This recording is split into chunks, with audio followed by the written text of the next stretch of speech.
o te unga ki e tōta I whaka ki he kirikiri te pō E whakatoa ke tuina Ala toare a hoponga mai Matarawe ke te siwanu ai Kotumare te waro wakai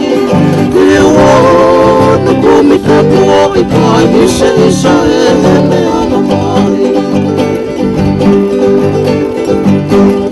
Mare siu e whanga kowheto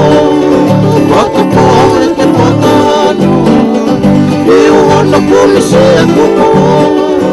Isa e te umi noa E pure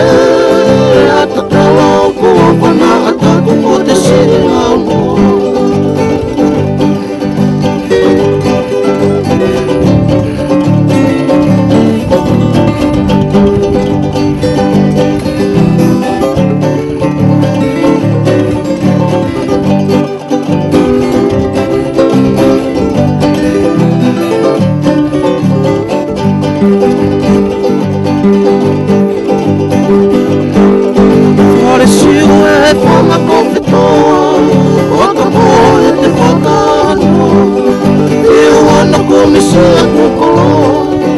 Isa e te umi noa E pure